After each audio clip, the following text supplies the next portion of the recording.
I'm going to share with you a beautiful story, and from that I want us to learn two things, which I will mention at the end. The story is about a youngster, a young lad, and it's from a Middle Eastern country.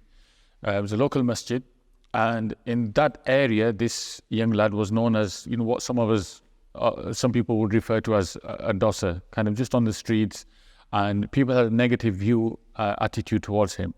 And he was very rarely coming to the masjid. On this one particular day, out of nowhere, it's time for Zohar, and this youngster turns up for namaz. Now he comes in and he's making wuzu, making ablution, and some of the elders in the masjid are looking at him, wondering what is he doing here, looking at him suspiciously. And they discuss amongst themselves that maybe he's up to something, maybe he's here to rob somebody, or he's up to some sort of game. Anyway, he makes his ablution and goes inside the masjid, and he wants to offer his prayer. And again, he meets other people, and they're also looking at him quite suspiciously and looking at him in a way that would put him off. And so what happens is, when it's time for a congregation, when it's time for the Jamaat, the rest of the congregation, they stand at the front of the masjid.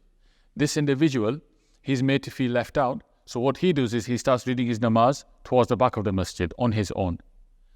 After the namaz is finished, some of the people in the masjid, they turn around and they see he's in the corner.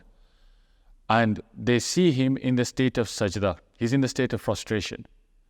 And when they go close to him, again, they're saying to themselves, maybe he's up to some sort of game, he's up to something, maybe he came here to rob us, to steal something. He's never been in the masjid before, very rarely comes. Why all of a sudden today has he decided to come at the time of this namaz? Anyway, they go close to him and they realize that he's not moving from that position. In the state of frustration, in the state of sajda, he's not moving. As they go closer and they try to move him after a short while, they realize that actually he's passed away in the state of sujood.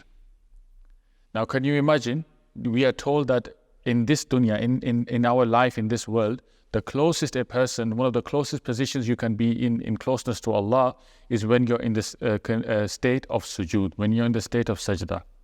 This individual passes away in the state of sajda, in the house of Allah at the time of namaz.